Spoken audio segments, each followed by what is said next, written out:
in, but in the interest of time, I'd like to get started with welcoming you to Bioengineering.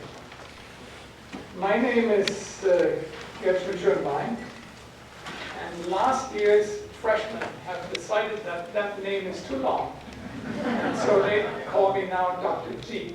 So I now respond to Dr. G. I'm the current chair of the department, and one of the great pleasures in a chair's life is to welcome you folks. The young folks here in the lab, in the auditorium, have achieved an incredible academic level, and you have this tremendous privilege to be admitted into bioengineering. Bioengineering, as you know, is a new discipline. It's a new engineering discipline that deals with living things. And I think there's nobody here in the room that would say, I'm not interested in that. It's just the other way around. Your passion of applying yourself as an engineer to an important issue that has to do with our life, our health, your passion is as much as mine is. I had that same passion about 40 years ago when I had the privilege to get into the field, and I have a direct feeling for the heartbeat in a room for the young people who want to get into bioengineering. It is one of the single most exciting endeavors that mankind has embarked on. So I'm just going to say now a few words about the department, very brief. I will be followed by the vice chair of our department, Professor Goff, who will tell you a little bit more about the education, and then by the director of our students affairs, Elizabeth Suze, who will tell you a little bit more about the techniques. We may run out of time, but the three of us will be available, and furthermore, of course, I will be available anytime in the next couple of years. I've canceled all travel, and I'll be available to you to any questions that you may have. So our department has, at this particular point, 680 undergraduate students, the latest count, and we offer 4 different tracks, 4 different general directions. We have 190 graduate students, and they get they're on 3 different degree tracks, like a master's and a PhD. And really the core of bioengineering at UCSD is these folks. You see that. These are the faculty. And we have the tremendous privilege that UCSD had the foresight 50 years ago to allow 3 gentlemen to come to this campus. They used to be at Caltech. They came down to UCSD and start an endeavor between engineering and medicine. And it made a whole lot of sense, because the engineering school at UCSD is very strong. It's now the largest engineering school on the West Coast. We have 2 medical centers on the campus. And so our founders, they're listed up there, for those of you interested in, I'd be glad to point them out. They had the vision of building up a very large group of individuals. We are currently about 35, and each one of these individuals, I wish you had time to talk to, do incredibly exciting things. Every time I listen to one of my colleagues providing a seminar, I like to drop everything I'm doing and just start working in that particular area. And I'll give you a little taste of some of the things they are doing. 3 examples. This is Professor Engler. And Adam is a guy who discovered a most remarkable process, and he's cited across the world today.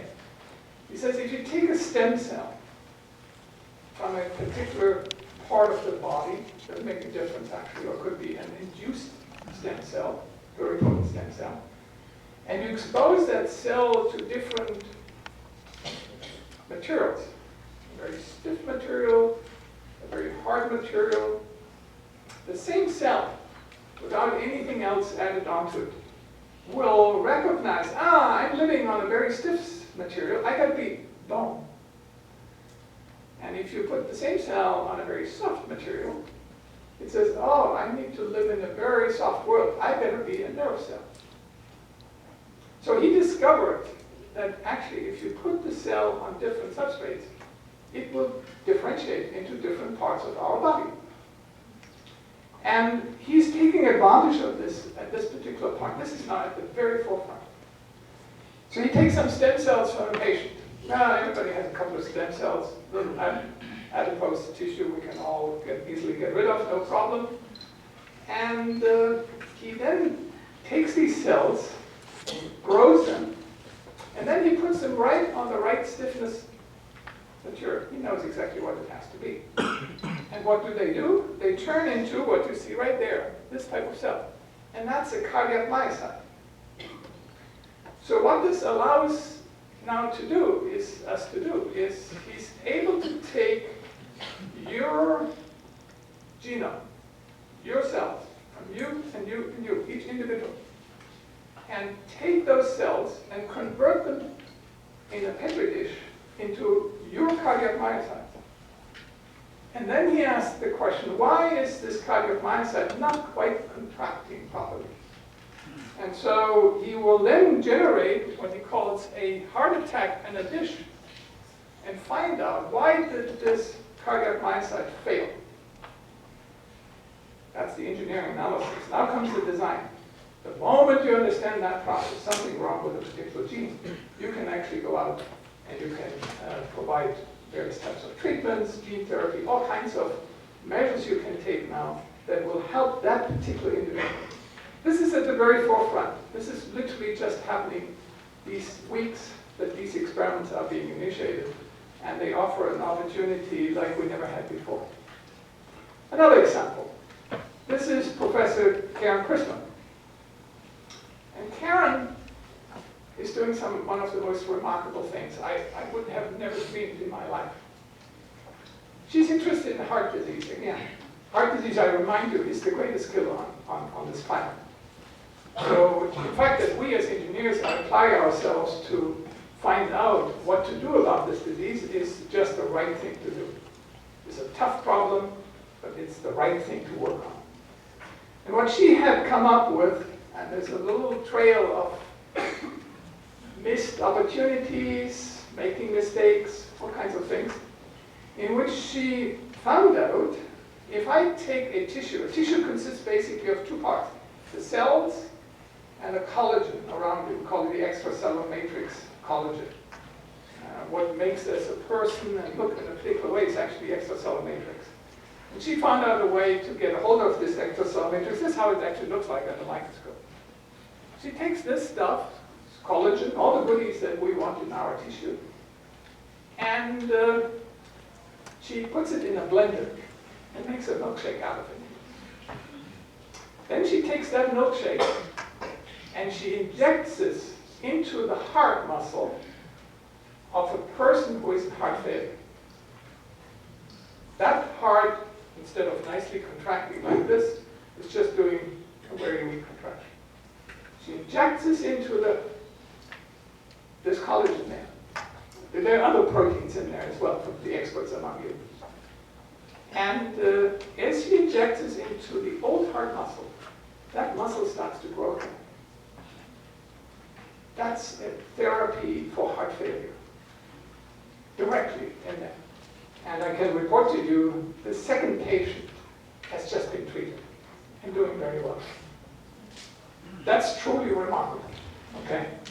There's a lot of excitement behind that. Obviously, we can apply this idea to other ideas. Finally, I want to introduce you a third example. I promised you I could now go on for the afternoon and tell you about all the exciting things that our faculty is able to do. One more example. This is Dr. Todd Coleman. He's a genius. He came up with the idea, he likes tattoos. Okay, some of you may have a tattoo. My son has a tattoo of his dog on his upper thigh. And so we're all familiar with tattoos. But he uses tattoos in a little bit different way. He puts in a circuitry that is indeed transparent like a tattoo. You can deform it, stretch it, But it's not injected. It's actually an electronic. It has a gold plate, and there's an electronic circuit, and it has a cover. And this whole thing, however, is very thin and very flexible, and he knows how to build this thing. And then you can utilize this electronic circuit here to detect what's going on the skin. So anything that happens in this vicinity, moisture, electrical potentials, all kinds of other signals, he can actually detect. And that's what he does. And so one of the applications he's currently working on, this is again an ongoing project today, he developed a little sensor that you can put on the belly of mom when she goes into labor. And it detects the electrical potential of the heartbeat of the baby. So instead of monitoring with these bulky instruments at the time of labor, poor mom who is already totally stressed out, now you put on these type of gear around her, it's a very discouraging experience for the ladies in the room. I'm sure they will agree with me. Instead, what we do is we put these little sensors. In fact, after the baby is born, in case it has to stay in intensive care unit, instead of having all this gear in the intensive care unit, the only thing that we'll need is this little sensor. And mom can actually carry on the baby with her while at the same time it's being monitored. That's the type of thing that biomedical engineers do. And that's what we enjoy and what we do together with our colleagues in the medical school. So what is bioengineering? In a nutshell, it is the marriage between engineering and medicine. Two come together now. They're no longer separated. We work very closely together with the government because a lot of the things I described to you require tax money in order to be developed. But then they go off, of course, into industry. And bioengineering students today start industry. We're creating our own industry. And all of this is centrally located at the university through an education. It takes advanced education. And bioengineering is a field that is a challenging field. No qualms about that. You have to learn math, physics, chemistry, and biology. But what we have done here in this department, we have 50 years of experience. We've been able to merge these four fields into a track that you can complete in 4 years. And how do we do it? We screened out all the things from a traditional engineering education that you don't need. For example, we don't teach, those of you who know, we don't teach turbulence. It's not needed in a living system. Okay? But you have to learn something about what's the difference between DNA and RNA. You better know that. And are we recognized for that? Yes. We are the #1 bioengineering program according to the National Research Council. The National Research Council evaluates programs only every 10 years. And bioengineering has only, because it's a young discipline, has only evaluated twice. And bioengineering UCSD was #1 in both cases. We are the leader in the country. And why are we? Because we have the longest experience in condensing the curriculum than anybody in the country. All the other bioengineering programs that are now springing up more or less look to UCSD. How did they do it? And they emulate us. We are constantly in the US News Report ratings, and you can read up more on that. A few words about the opportunities. Most important, of course, for you, very talented individuals, you want to get involved in research. You have multiple pathways. I just mentioned very briefly, there is a course called BEN 199, Independent Study. You can work as lab research assistants. You can get involved in undergraduate research programs. There are a variety are being offered. There's a LEADS program. There's a Beckman Foundation Scholar program. It's a wonderful program. UCSD Academic Enrichment Office offers a variety of ways to get involved. And a very important backbone of research is, of course, the research grants that the faculty bring in. There's 35 guys I showed you. And you can work as a volunteer. And most important, we have now institutionalized again. Professor Goff was leading this effort. that we will introduce a formal industrial internship. And the internship allows you to now start to interact with companies. And I want to give you an impression of some of the companies that we are currently interacting with. So you may recognize some of these names. There are companies like Genomatica, that is a UCSD bioengineering company. Where's Glysense? I'm looking for Glysense. Genpro. Nope, we forgot to put Glysense on. It's another company that is now started by biomedical engineering and now, of course, hires lots of biomedical engineers. So in a nutshell, this is what bioengineering at UCSD looks like.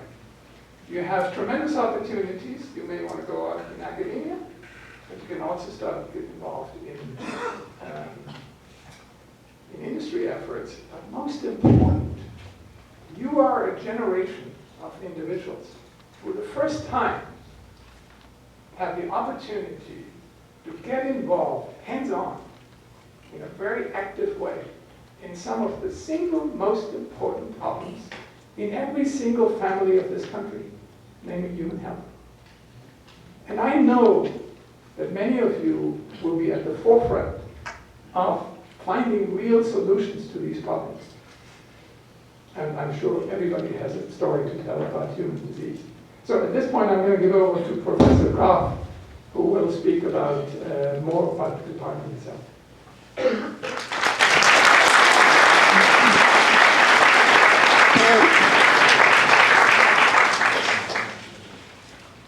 Thank you very much. I'm also very happy to welcome you. I would characterize our strongest virtue here at UCSD, bioengineering, is the fact that we have a truly excellent group of students year after year, both at the undergraduate level and the graduate level. And speaking as professor, that really makes life wonderful for us. I'm going to, and so we're happy to welcome more. I'm going to talk about the undergraduate programs to give you an idea of how education is actually conducted here. And then at the end, I'm going to introduce my colleague Elizabeth Seuss, who's the academic advisor for the department. And then we'll have some question period at the end for any things that aren't covered. So, I have a funny name also, but it doesn't matter. So I thought the most effective way would be to answer a group of frequently asked questions. These are questions over the years, I've discovered people keep asking, and it's probably on your mind as well. So I've kind of organized answers to that here. So I'd like to go through these frequently asked questions. Many people wonder, why are there 4 bioengineering tracks or majors or degree paths? And I'd like to explain the difference between these. The bioengineering degree is our first one, and it's our oldest degree. It's been around since the 60s. It's the oldest in the country as well. It came out of mechanical and aerospace engineering, and it's very much similar to mechanical engineering. It applies to many of the problems and the tools that mechanical engineers use in the fields of biological and medical problems. So if you're interested in mechanics, and that includes things like fluid mechanics, solid mechanics, building things that have to do with mechanics, that would be a great track to be involved in. After a while, we realized that some of our students were actually interested in chemical things. And we created a biotechnology track, which is similar to chemical engineering. It focuses on what I call the molecule. Of course, there's many, many millions of molecules, but molecules that are useful in medical applications. The properties of the molecule, how to design them, how to synthesize, how to purify, how to apply them. It's all about the molecule in biological and medical applications. It's a real central area. We have a track also referred to as bioinformatics. This is a track that heavily uses computing tools. especially to apply to biological problems. For example, the genome. The genome is this giant mass of information, and it's growing very rapidly as we sit here, as more people put their genomic information in. And there is a need to, it's big, what we call big data in an extreme. And there's a need to understand how to archive it, how to categorize it, organize it, how to reference it, how to extract information from it so we can actually do something with it. And the genome, of course, ties into the proteome. The genes are all expressed in terms of proteins. And each one of us can make many millions of proteins. Okay? And so there's just tremendous amount of data there. And computing tools are prominent in this bioinformatics major. So, of course, you have to have the basic biology in order to understand how to use them effectively. And then we have a new program called Bioengineering Biosystems. Okay. This is a track in which we focus attention on the dynamic interaction between components of an assemblage or system. Okay? And the other tracks more or less have their historic focuses on individual components. But in this case, we're interested in how do things interact together. It's heavily oriented toward electrical engineering. Electrical engineering has been doing integration of components for a long, long time, but not biological components. And that's a new wrinkle on the story here.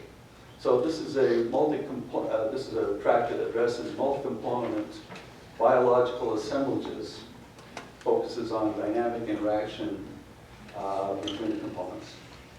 So it's kind of a big story, and sometimes you have to get farther into this to really understand what all that means, but that's the focus of it. These degrees follow the classical development of engineering that started back in the 1800s with more mechanical things, and then chemical things came on board, electrical things, information, and systems. So this is very consistent with the national trends in development of engineering in general. So, next question. What is the educational plan? How do you actually learn all this stuff? Well, this is an overview, of course. In the freshman year, it's devoted mainly to the basics, mathematics. You have to learn physics, chemistry, basic computing. Yes, we do include writing, and we want students to be well-trained in writing as well. And in addition to these areas that really are related to engineering, students, of course, are going to be taking courses in humanities and social sciences that they choose from their colleges. Okay, so that's a big item in the freshman year. I think there's a lot of things to do in the freshman year, setting the stage for many other things. In the sophomore year, it continues with upper level mathematics, more chemistry at the upper level. Intermediate biology is introduced, and students get a heavy dose. In each of the tracks, they have a specific set of biology courses that is most relevant to that track. Okay? And of course, we introduce statistics as one of our powerful tools. Computer design design tools are an essential part of design at that level. And there are more college courses interspersed as well. In the junior year, we introduce the basic engineering science courses and advanced biology courses that are specific to each one of these tracks. And this is where students really learn a lot about their topic. It's also an ideal time for students to take research opportunities and industrial internship opportunities, which they can take in parallel with their courses. Because there's so many companies around San Diego that are interested in bioengineering, students can't find places for industrial internships relatively easily. And of course, there are many faculty-directed research programs that we encourage students to get involved in. So students often take the junior year, or sometimes the summer before the junior year, or following the junior year, to get involved in this. And then in the senior year, we have the really advanced engineering courses, but we also have the capstone design course. And this is where students interact in teams And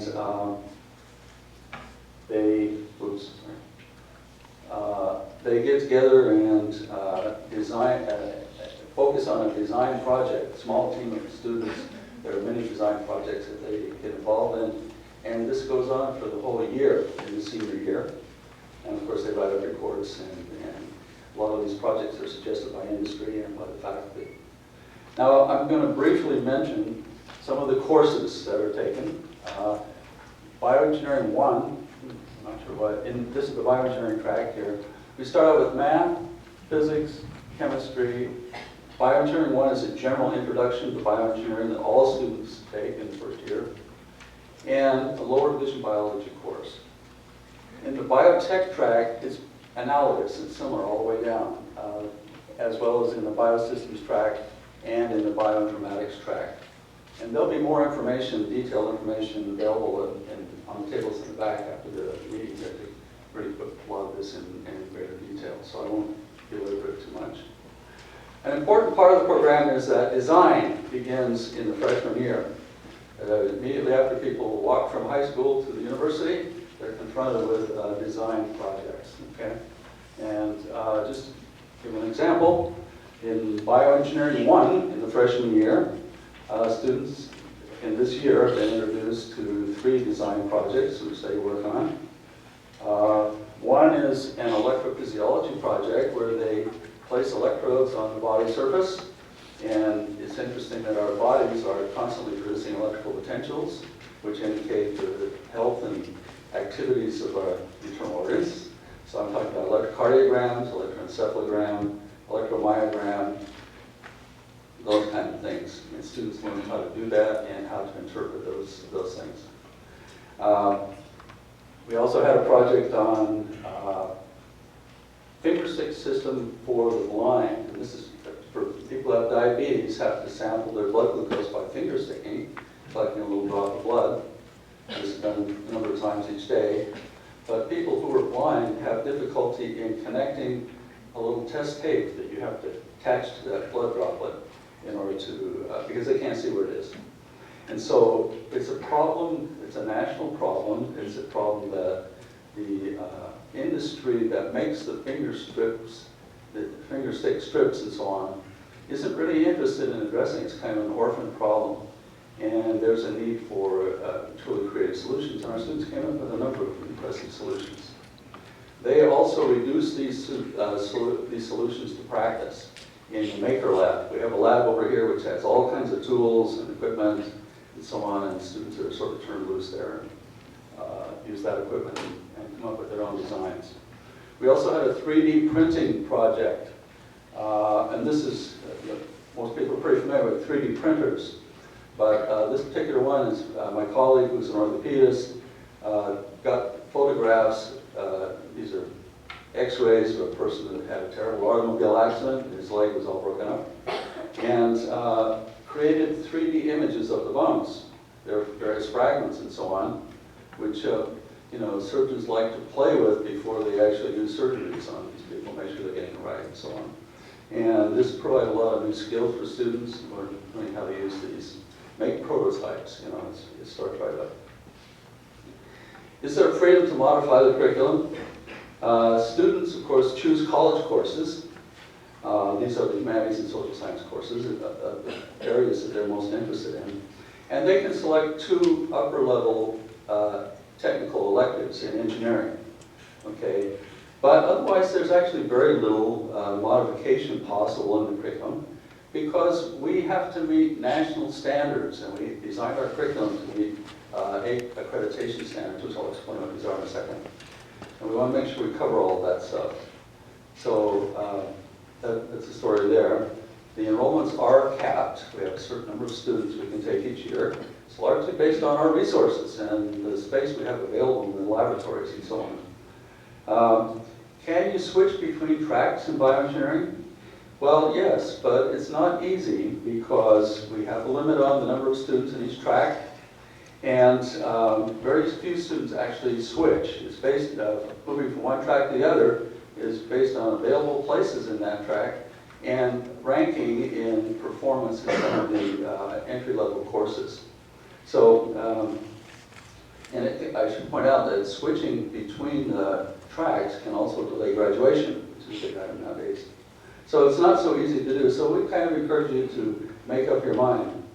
On the other hand, people have to realize that whichever track they start in and finish in at UCSD will not limit in any way their range of things they can do in their lifetime in these areas. So it's not so important to get exactly the thing that you're most interested in, but it is important to start that way. So can you graduate in 4 years? Yes, as long as you follow the curriculum, you can do it, okay? Regardless of which college you're going to go in. The senior capstone design project, I have to emphasize, is sort of the cornerstone of our curriculum. Students spend a lot of energy and a lot of time doing this kind of thing in the senior year, and it helps encourage, explore. This is the creative part of the curriculum.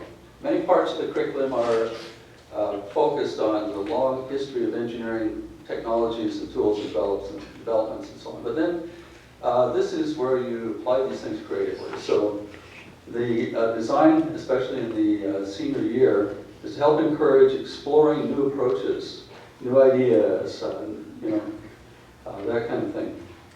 It helps reinforce the relationships and the learning that people have had in the courses up to that time, and stimulates their interest in real-world problems and solutions. So that's important to us.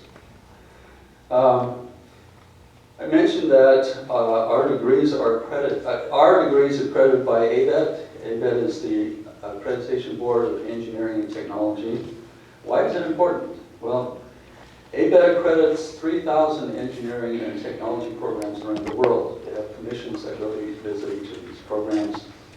In our case, all of our programs, all of our lectures, courses, homework assignments are regularly reviewed. Every year we review our curriculum and improve on it and modify it and so on. We have substantial input from industry, people who were going to be benefiting from our product, the students, the graduates. We get feedback from students, of course, we get feedback from alums, any kind of feedback we get.